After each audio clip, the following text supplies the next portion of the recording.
बोलिए श्री सतगुरु भगवान की जय। प्यारी साध संगत जी, अभी आप जी सतगुरु जी के मुखारबिंद तो कठोपनिषद है एक, जो कि वेदों में से लिया हुआ एक पार्ट है।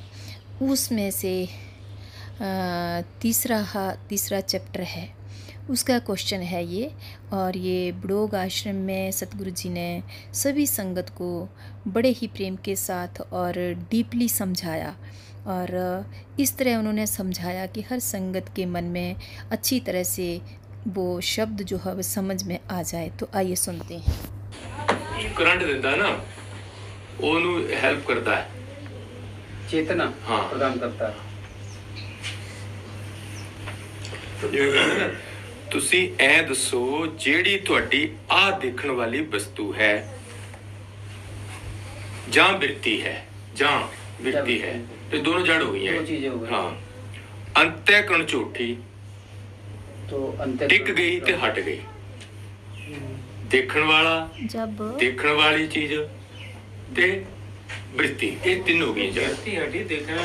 देखने वाला तो जीव का त्यों है ना, वो थोड़ी हटा। पर वो तो नहीं देख सकता ना, जो तो चेतन ना हो तो देख थोड़ा सकता महाराज जी। तो कली वृत्ति भी तो नहीं देख सकती। चेतन ना हो में नहीं, हां चेतन नहीं होता, गल तो ही दस रहे ना कि जड़ ने चेतन नहीं हो तो नहीं देख सकता। जब ध्यास हो गई है, चेतन क्या है?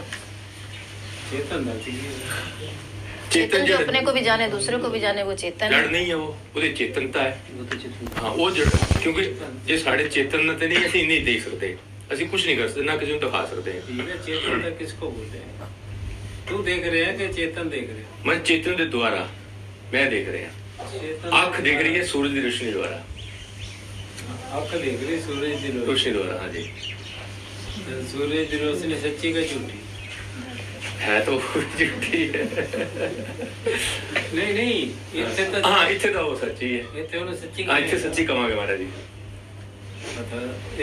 चेतन सच्चा है, ਇਹਦੇ ਚ ਤਿੰਨ ਹੋ ਗਈਆਂ। हाँ जी, ਤੇ ਤੇਰਾ ਇੱਕ ਦੇਖਣੇ ਵਾਲਾ ਫਿਰ ਜਿਹੜੀ ਅੱਖ ਹੈ, हाँ जी, ਉਹ ਕੀ ਹੈ? वो भी झूठी हुई ना। ਜਿਹੜੀ ਦੇਖ ਰਹੀ ਹੈ, ਉਹ ਦੇਖਣ ਵਾਲੀ ਜਿਹੜੀ ਅੱਖ ਹੈ, हाँ जी, ਇਹ ਝੂਠੀ ਹੋ ਗਈ। झूठी हो गई। ਠੀਕ ਹੈ ਨਾ? हाँ जी, ਦਿਖ ਰਿਹਾ ਟੇਬਲ, हाँ जी, वो भी झूठा है। ਉਹ ਵੀ ਝੂਠਾ। हाँ, और ਜਿਹੜਾ ਬਿਰਤੀ ਬਣ ਰਹੀ ਹੈ। ਵਿੱਚ ਬਿਰਤੀ, ਫਿਰ ਇਹਦੇ ਚ ਬਿਰਤੀ ਕਿਉਂ ਲਗਾਈ ਆਪਾਂ? ਇਹਦੀ ਅੱਖ ਹੈ ਦੇਖਣ ਵਾਲੀ। हमारे कूदे के थ्रू देख रहे हैं ना, वृत्ति भी देख रहे हैं, लेकिन है तो वृत्ति भी, ये भी मतलब वृत्ति देख रही है कि नोट पे ना ये चीज पे, ये वृत्ति साड़ी लग गई, वो वृत्ति ने एकदम बदल जाना। वृत्ति के टिक दी मारा, एक सेकंड से टिक बदल गई, क्षण भंग है। नित्य चेतन की है, चेतन दिखाने वाला हमारे सत्तर वाला सूरज की लाइट। हाँ सूरज लाइट कह सकते महाराज जी। देख दी अख है कि सूरज की लाइट? देखती तो अख है। चेतन की सूरज की लाइट।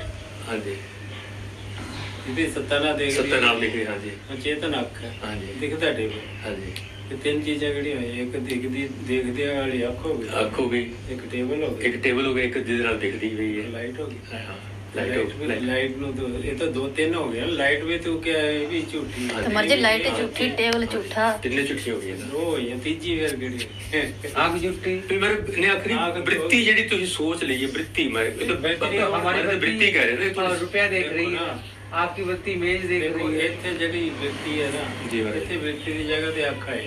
हाँ जी, ओके अख ने सत्ता लेके देखी। देखिए। हाँ जी, इतने वृत्ति दे विच भी सत्ता है जड़ी देख रही है। वृत्ति जड़ी है अंतःकरण से सत्ता तो है ही है। हाँ जी, हाँ जी, हाँ जी, वो वही देख रही है ना। हाँ जी, सत्ता जिदी हैगी ओनू की कही है ना, सच्चा ना झूठा ओनू की कहना। पुनर्वचने ਇਹਦਾ ਬਸ ਇੱਕ ਬ੍ਰਹਮ ਦਾ ਹੀ ਚਿੰਤਨ ਕਰੋ, ਹੋਰ ਕੋਈ ਦੂਜਾ ਨਾਮ ਰੂਪ ਵਿੱਚ ਖੜੇ ਨਾ ਕਰੋ ਕਿ ਫਲਾਣਾ ਹੈ ਫਲਾਣਾ ਹੈ ਫਲਾਣਾ ਫਲਾਣਾ। कि एक समान देखो, ऐसा समान बात देखो, वृत्ति हो बनाओ। वृत्ति ऐसी। अच्छा सब ब्रह्म ही है। तेरे जमीकी बोनी सब खत्म हो गए, सब किया ब्रह्म ही। तो ब्रह्म का पता होना चाहिए किया था ही ना। ਹੁਣ ਜਿਵੇਂ ਆਪਾਂ ਕਹਿ ਦਈਏ ਸਾਰੇ ਮਿੱਟੀ ਹੈ, ਸਾਰੇ ਮਿੱਟੀ ਦਾ ਦੇਖ ਸਕਦੇ ਨੇ, ਬ੍ਰਹਮ ਦਾ ਨਹੀਂ ਪਤਾ, ਸਾਰੀ ਮਿੱਟੀ ਮਿੱਟੀ ਹੈ। ਬਸ ਇਹਦੇ ਚ ਸਾਰੇ ਉੜ ਗਏ ਨਾ, ਬੰਦੇ ਉੜ ਗਏ, ਮਿੱਟੀ ਮਿੱਟੀ ਰਹਿ ਗਈ। ਮਿੱਟੀ ਰਹਿ ਗਈ ਤਾਂ ਬੰਦਿਆਂ ਦਾ ਜੋ ਬੰਦੇ ਹੋ ਗਏ ਵਿਜਾਤੀ, ਅਲੱਗ ਅਲੱਗ ਰੂਪ। ਮਿੱਟੀ ਹੋ ਗਈ ਇੱਕ ਜਾਤੀ, ਸਾਰਿਆਂ ਚ ਇੱਕ ਜਾਤੀ की सारी मिट्टी मिट्टी मिट्टी मिट्टी। सारी सृष्टि देख लो, सूरज चंद्रमा तो लैके मिट्टी मिट्टी मिट्टी। तो विजातीय जिन्ना नाम रूप सीगा सारा खत्म हो जाने। ਇਹਦਾ ਪ੍ਰਵਾਹ ਅਗਰ ਕਰਾਂਗੇ ਹਰ ਵੇਲੇ ਇਹੀ ਚਿੰਤਨ ਕਰਾਂਗੇ ਤਾਂ ਸਾਰੇ ਸੰਸਾਰ ਦੀ ਇੱਛਾ ਖਤਮ ਹੋ ਜਾਏਗੀ ਨਾ। ਉਹ ਕਹੇ ਮਿੱਟੀ, ਮੈਂ ਵੀ ਮਿੱਟੀ, ਇਹ ਵੀ ਮਿੱਟੀ, ਸਭ ਮਿੱਟੀ ਮਿੱਟੀ, ਤੇ ਕਿਹਦੀ ਇੱਛਾ ਕਰੀਏ? ਕੌਣ ਮੇਰਾ ਕੌਣ ਤੇਰਾ?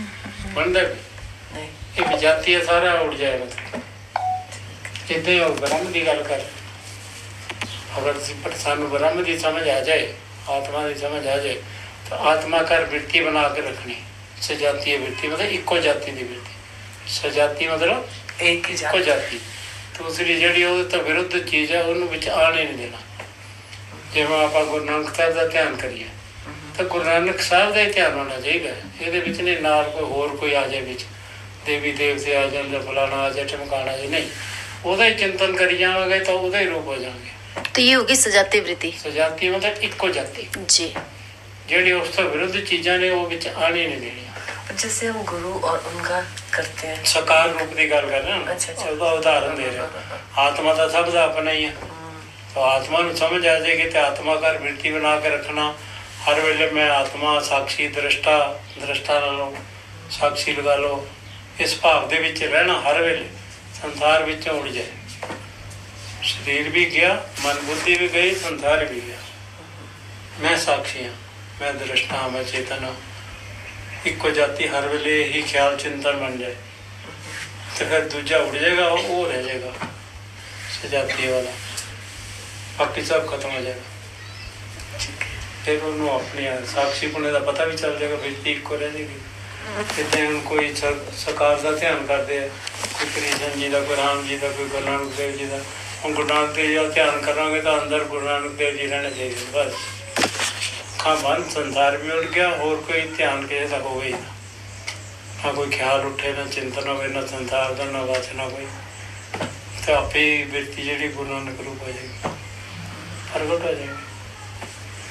ਠੀਕ ਹੈ। ਸਜਾਤੀ ਬਿਰਤੀ ਦਾ ਪ੍ਰਵਾਹ ਮਤਲਬ लगातार वो ही वृत्ति बनी जाए, दूजी नहीं आनी चाहिए। विजाती नहीं आनी चाहिए, उसका तिरस्कार कर देना चाहिए। उस तो विरुद्ध कोई वृत्ति नहीं आनी चाहिए।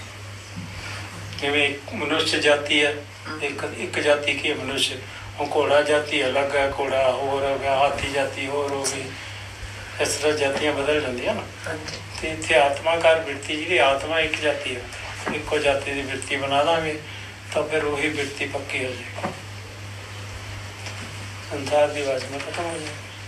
जिਵੇਂ कोई नाम गुरु मंत्र लेने अपने गुरु मंत्र का ही चिंतन करांगे, नाम जपांगे, दूजी कोई चीज़ नहीं आन देंगे, वो भी एकाग्रता समाधि चले जाए। समाधि वास्ते कह रहे ना जी महाराज, समाधि लगाने वास्ते कह रहे। समाधि के 15 अंग दिखा रहे, समाधि च किवें जावांगे, उत्थे शुरू किया समाधि लिया ना जी महाराज जी। निधि आसन, हाँ जी, निधि आसन 12-15 अंग बताए इन्होंने। साधना करना मतलब हाँ जी, बार बार जिहड़ी चीज़ नूं समझे ਉਹਦਾ अभ्यास करना, अभ्यास करना हर बार।